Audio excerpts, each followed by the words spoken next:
10,000 gross vehicle weight. You probably use that in some of your vans.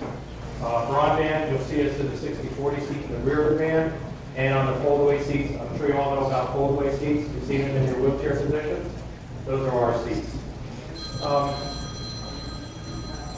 They didn't know not to call. or me put it on you. One of the things I wanted to talk real quick about is in 3 years, this is going to require all seating in the rear of your vehicles under 10,000 GVW to have seat sensor systems. Are any of you guys aware of this coming up in 3 years? So let's say you have your car and you have your pinging on your driver's seat, co-pilot seat. Well, in the rear of the seats, they're going to require your vans to have seat sensor systems. So the OEMs are going to have to start doing that in 2 years, and then the aftermarket builders are going to do that in 2028.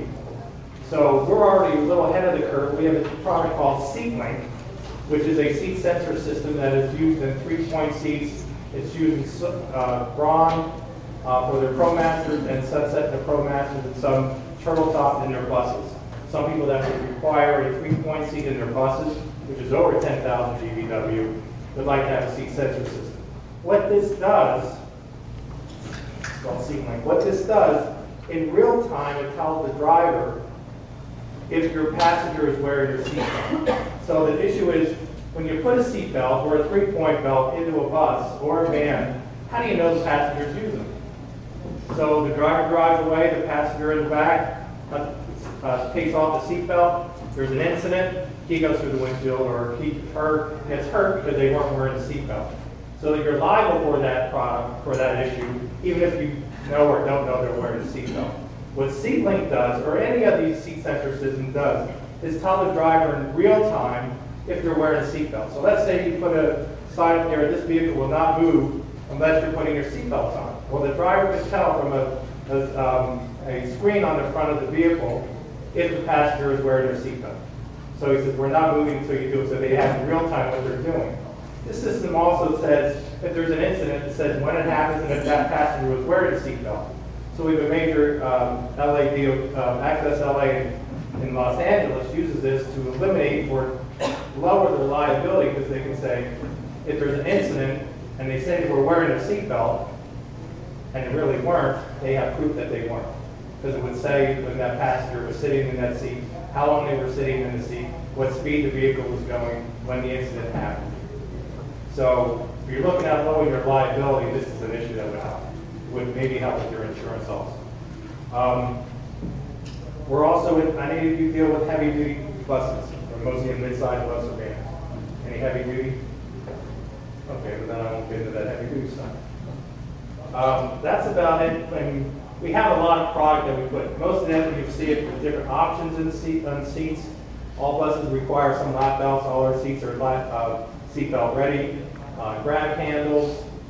Different fabrics you may want to look at. There's, you have vinyl, cloth, antibacterial, antimicrobial. That was big, obviously, a few years ago, and it's still big. But there's different fabrics that are available and different options. So that's about it. 5 minutes or less. There we go. Any questions on seating really quick while I'm here? You all sit in them. Are there any questions in your vans that are for buses that may happen that you may have an issue with? Go ahead. So is FTA going to require that you retrofit everything with seatbelts and everybody has to wear it? Retrofit is not going to be required, I don't think. It usually never is. It's just too expensive. But anything starting after 2028, the OEMs will have to have the seat sensors.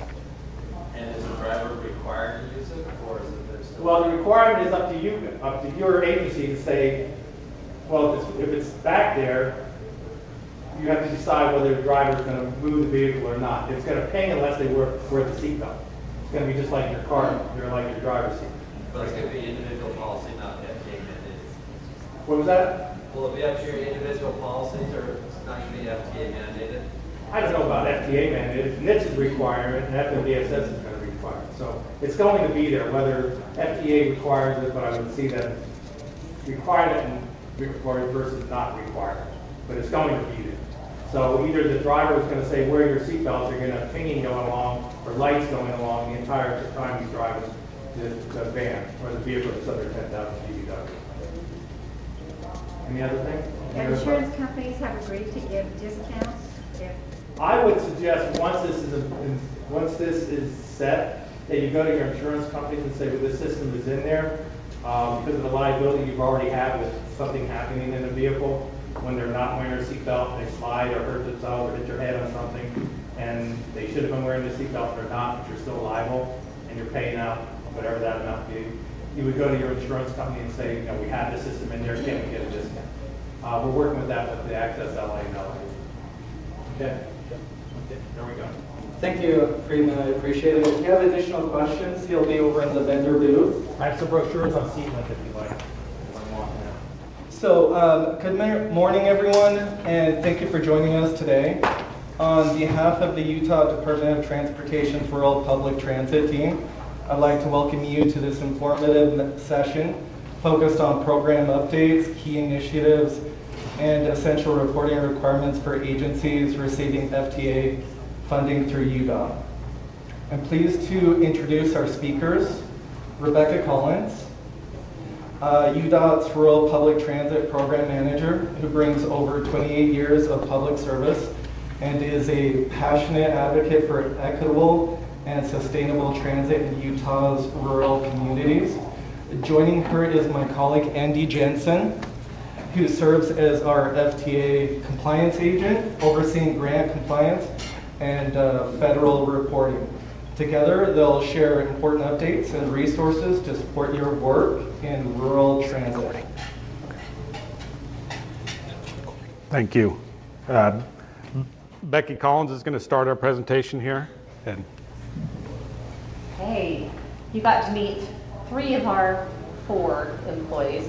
Carlos is our 5310 Specialized Transit Client Manager. And then I have Noemi up in the front. She is our grants manager. Is there anybody here that is newer to rural public transit in the room? Okay, then you guys all kind of know what we do, what our funding does, so we won't get into that. Just a couple things that we did want to mention. Yes, that's our whole team right now.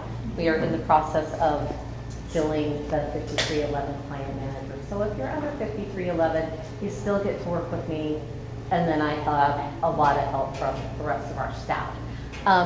We do have our applications for 2027 funding. Those applications are open now in Black Hat. If you have any questions or problems with those applications, Andy is a great help with that. He does a lot with our Black Hat system. This year we're doing it a little bit different. We kicked off the Black Hat applications last year. They started in October, where previously we had the letters of intent and then some reviews and then the applications. This year we have given the entire time from September 1st through the end of the year for applications. One thing we are going to do is in October, Carlos, do you remember the dates off the top of your, well, there we go. In October, we are going to have a Q&A session on the application. So if you get into the applications now and start working through it, mark down your questions, because we will have a Google Meet, so a virtual session on Q&A for the applications. So that way it will still give plenty of time from that point until the end of the year to get those applications down. we just send out invites for that? Yes. Email invites? Yep. Yeah, we will send them out to all of those that They can are come in person too, currently right? in Black Hat. They can but come we in will person? also reach out to the mobility managers. So We have a they room can set up? Forward that information to their regional coordinated councils. they can come in person too. We have a room set up. Okay, there's going to be a room too, so if you really want to come down to Taylorsville, would love to see you in person as well. Okay, a couple other items before I turn the rest of the time over to Andy. On your tables, there's this little paper with a QR code.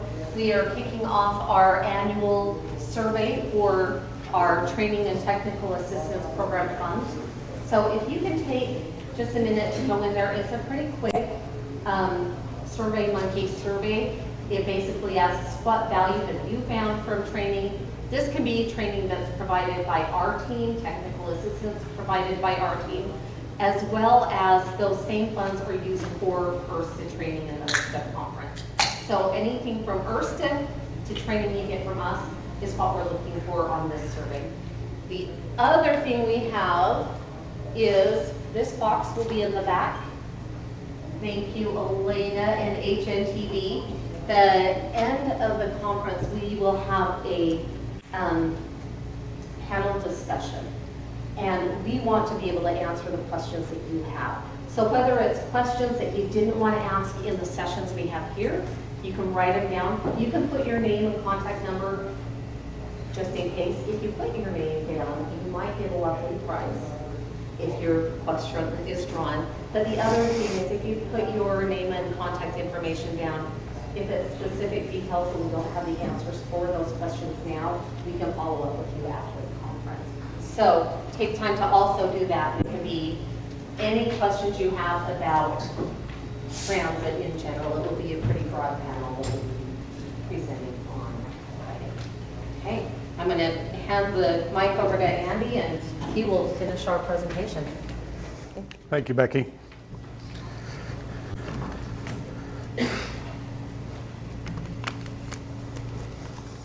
Okay, I want to start out just going over a little background, clarifications of how all the funding works, and then what we're going to get into, what's required annually, ongoing reports, items like that. So UDOT is a direct recipient. Other direct recipients are UTA, Indian Tribes, Connect Transit, Suntran. There may be some more in the state, but kind of in our realm, these are the agencies that get funding directly. All of you, with the exception of a couple agencies, are subrecipients of the federal funds. Just clarification there. We are a pass-through agency of FTA funds, so the money passes through us to you guys. But in turn, we have to manage those funds for FTA. So that's why we require all these things. FTA requires everything that we do through their circulars, through their guidance, through our state management plan is how we administer their funds. They set the high bar of requirements. Our state management plan sets how we are going to manage those funds for them.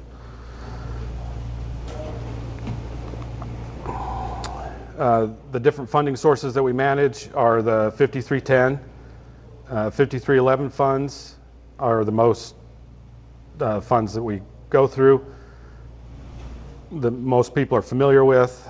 A little bit of 5304, some planning funds. We do also manage some 5339 discretionary funds if agencies put in for them. Ongoing federal and UDOT required documents. Most recently, everybody's seen the certs and assurances come out. That's something that's annually. You're just complying with the federal requirements. We have to do the same thing at UDOT. We send those out every year after FTA sends theirs out. This year was a little later. Usually it's earlier in spring, so hopefully that rotation gets back early spring. We can send those out. Something that has to be signed or you don't get any funds. We're the same way. We sign them or we don't get any funds. Another thing that's done annually for 5311 fixed route agencies is the ADA Complementary Paratransit Plan. It's either certified that it hasn't changed every year or it's updated every year and then approved. That will start in January of 26, being done in Black Cat, and we'll get with those agencies. That's not something everybody's got to do. The Title VI plan, it's every 3 years updated. We try to give you 3 to 4 months notice of when that is due. That's something that your agency has to update, that I help you through and work with you through those updates. Has to be approved by UDOT. So that's every 3 years. EEO plan, again, that's not for everybody. That's for some of the larger agencies with more employees. We've only got probably 2 or 3 that are required to do an EEO plan. And that's every 3 years as well, I believe. NTD reporting, that's for the 5311 agencies and some 5310 agencies. If we've talked to you about that, you know who you are, but it's an annual report that the fixed route systems do directly, well, through us, but it's a FTA reporting. It's how they track all their rides, whereas the 5310 agencies do it through us. The 5311s do it through NTD. And likewise, the Transit Asset Management Plan, we've added some agencies to that this year based on public transportation meaning. That's a plan that we update every 4 years. Again, that's every 4 years, and not every agency's in it. Just if you're a public transportation agency, again, we've talked to you if you are. If you're a client-based agency, you don't have to report that to us. I think the easiest way for me to understand is, right now they're telling us that senior centers, because it's government, you can't limit who can use it, that they're considered public transportation agencies. Those nonprofit agencies that are truly client-based, you have your clients that you work with day in and day out, you're not considered a public transportation agency. If anybody in the public can call you for a ride, elderly or people with disabilities, you're a public transportation agency. Which it took me a while to grasp onto that, but the 2 exclusions are age and persons with disabilities are a public transportation agency. Even if those are your only 2 clients, you are a public transportation agency. And I think we've got everybody on the list. You've been contacted and got your information, but if not, you may be getting contacted shortly. We require an authorized signature authority, and that's just updated whenever that changes for your agency. That person is the one that signs for the application submissions, signs the certs and assurances, and contracts with UDOT.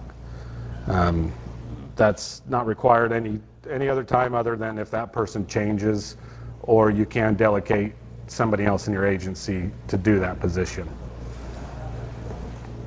You're required to take part in our state management reviews. FTA comes in and reviews us every 3 years, and what they're reviewing is how we manage their funds for you guys.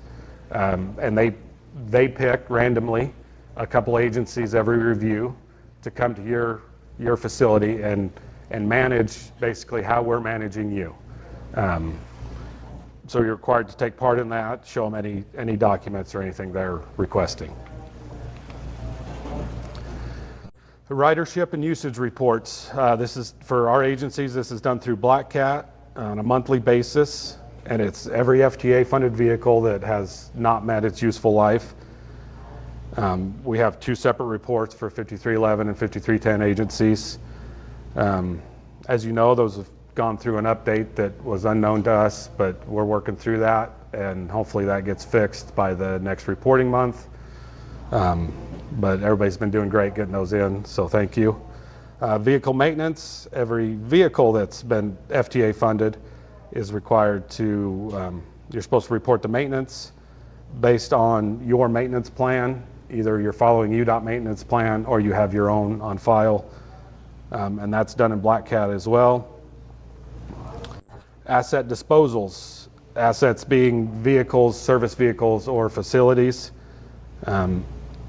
You're required to report any intent to dispose to UDOT so we can work with you, get the right information, and get that vehicle or asset disposed of in the correct manner so FTA is happy. Biannual site visits. Hopefully those get more regular, but I come around every couple years, and with the implement of Black Cat, those are going to be done through Black Cat on the paperwork side, and then the coming out to your agency is more of just to sit down and chat or help with any issues that come up. It's not so much of a paperwork thing. That'll all be done in Black Cat prior, and then I can just come out and visit and see what your needs are. Our state management plan is going to be going through an update this year, but everything in there is how we administer the FTA funds. It's how we've decided to follow the FTA rules, so you can see through that how we operate.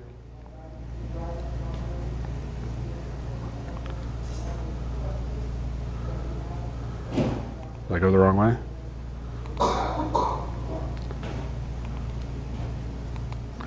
Got a duplicate slide in there.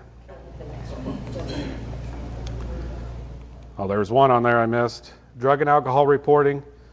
Again, that's for fixed route systems only. You report annually in the DAMIS system, as well as we have RLS as a consultant overseeing that program for us. They come out and do reviews of your agency's drug and alcohol program. Accident and incident reporting. Any FTA funded asset, again, a vehicle, service vehicle, or facility, any accident gets reported to UDOT through a Google form that we have right now. Hopefully we can get that in Black Cat soon, but it's just through a Google form right now. But we only report major accidents to the FTA. Any property damage over $25,000 or injury that a person is transported for immediate medical attention, and they don't have to be they can be transported by a private vehicle even. If they go for medical attention right away, we have to report it to the FTA. Are reported to us. And that was quick. Any questions on any of our reporting or documents? Yes. How do I go about reporting on the maintenance side of it? Like, where do those documents go inside of Black Hat? Or do you guys have like a maintenance? Yes. Yes. Following? Yes. We've done a couple trainings on those. It's in each vehicle's. It's in the vehicle inventory page. Okay. Once you click on your inventory, you'll see maintenance at the top. There'll be two options. Inventory is where it takes you right away, and then maintenance is the next tab over. And you click on that, and you'll do that for all your vehicles. You don't have to go into the individual vehicle, just in your inventory section. And I can get with you and show you exactly where to do that. Yes. Are you talking about like the surveillance inspections? Is that what you mean? No, the Not surveillance, but surveillance is one that I left off the list. That's done twice a year in Black Cat under each vehicle. That's coming up right over in October. October and April. and then what's the other one? Just the regularly scheduled maintenance of your vehicles. That's every 5,000 miles or Okay. 6 months is done under your vehicle inventory in Black Cat. There's a maintenance tab at the top right.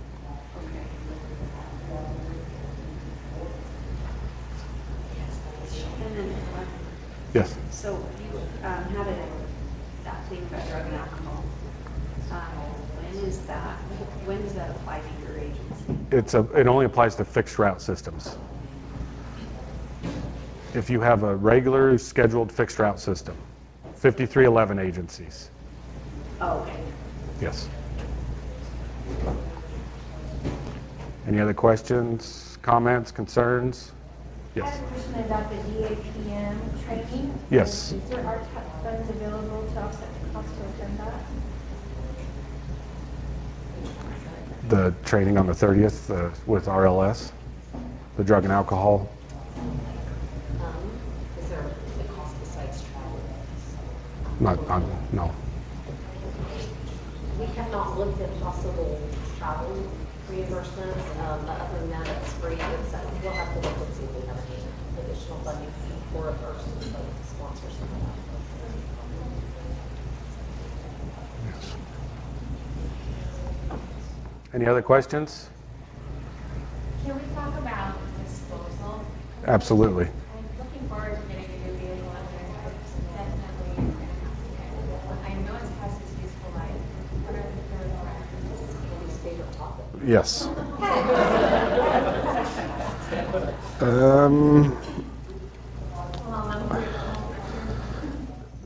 So I can't find our website right now.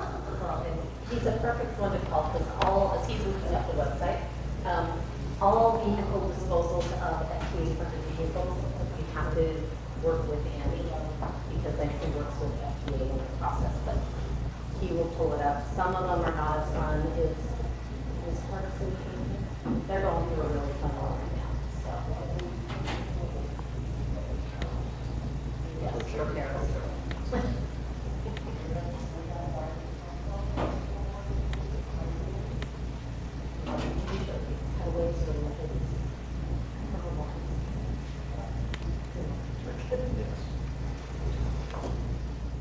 Okay, here's our website for anybody that has not seen our website. It's not the best layout, but it has a lot of information on it. If you'll scroll all the way down to compliance, maybe, compliance forms and information. There's all these forms and presentations in here. There is one on vehicle disposals. But the main thing to know is contact me, and what starts a disposal is you sending a letter of intent to us that we want to dispose of this vehicle for these reasons, whatever that reason is. It's met its useful life, it doesn't work anymore, we don't want it, whatever the reason, doesn't matter. But just a letter of intent that you're going to dispose of this vehicle, and then we'll gather in the information. If it's met its useful life, that's an approval by UDOT only. We just go through there. That's done in Black Cat. And you can kind of watch the steps as it goes through our approval. Then we release the title if we haven't done so already, and you're able to sell that vehicle. FTA requires anything over $10,000. If it sells for $10,000, you get to keep that $10,000. If it sells for $15,000, you get to keep $10,000. And then the other $5,000 is split however the original award was. If it was an 80-20 split, they get 80% of that $5,000, and you keep another 20% of that. But that doesn't matter until you get over the $10,000 mark, and that's with any asset. I'm just hoping somebody buys it. We've had some like that, and then we've had some sell for $12,000, $15,000 in the last 2 years. So depends on bill of sale, or a lot of auctions will have your list of what you're sold for, just that information, and that's all we need to go from there. Once it's under 10,000 or over 10,000, it'll determine what we do. If it's under, then we're done at that point. We just keep those records for the required record retention time, and that's it. If it's over, then I'll get you the information to send us. The money comes back to us, and we send it back to the FTA.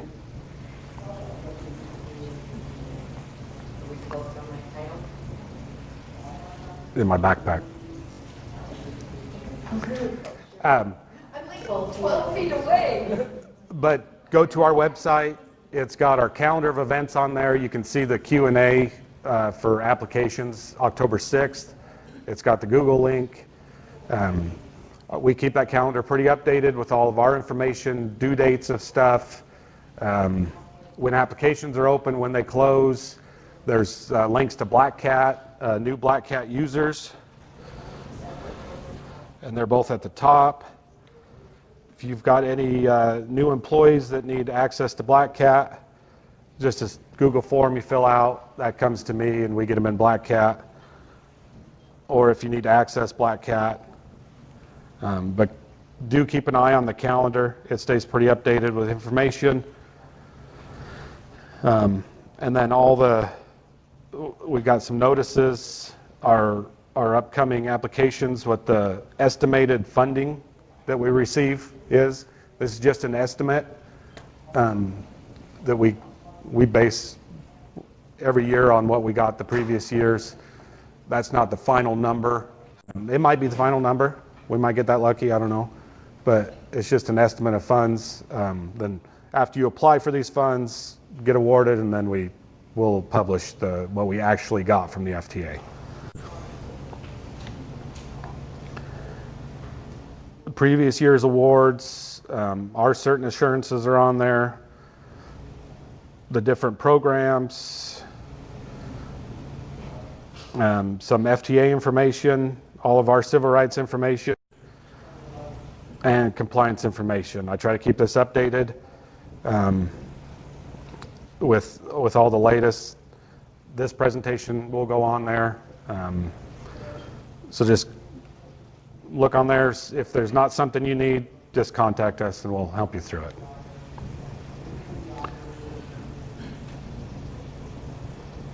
And if you have additional Black Cat questions, Andy has his computer here.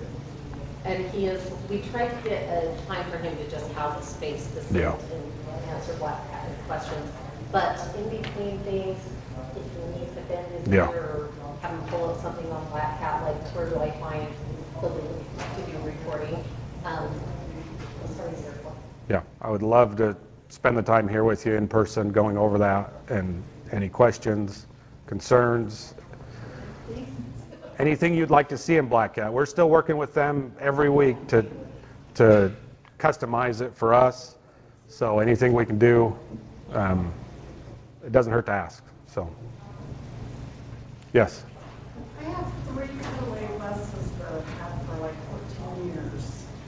Do we still, if we want to surplus one, we still have to? Yes. If they were funded at any time with FTA funds, yes. Okay, no matter how many years? No.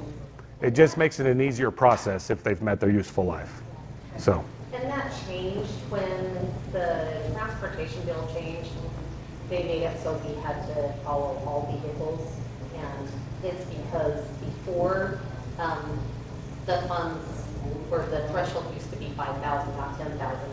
It used to be that anything over that 5,000, you could say, I'm just going to put it into my transit system. But then with the new transportation bill, they said, no, now we want to follow that. We want to do the 80-20 split, whatever it is, on the federal portion and the local portion. And that's why it changed. Because it used to be you would sign up the title, would send it to you, you'd do whatever, and we walked away from it. So FTA changed the requirements, and that's why we have to do it. And with that, we're not releasing titles anymore. So if you want to sell it on newer vehicles, you have to contact us to release the lien. So that's how we're assuring that we're following FTA rules. Your older vehicles, you still have the titles on, but you please go through us and get those disposed of properly. Any other questions? Get back to the presentation.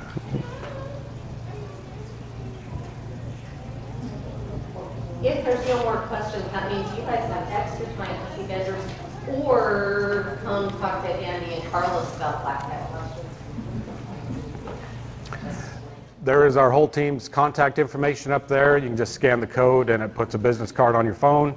All of our personal cell phones are on there, emails, and job titles and stuff. So we're a really close team. It doesn't matter who you call. We'll get you in contact with the right one of us. So just contact any of us and we'll help you with what you need. It's one of the letters to thank for the grant cycle that we're starting, the application cycle. We don't need the letter of intent anymore. skipper's letter in the past was, that was how we checked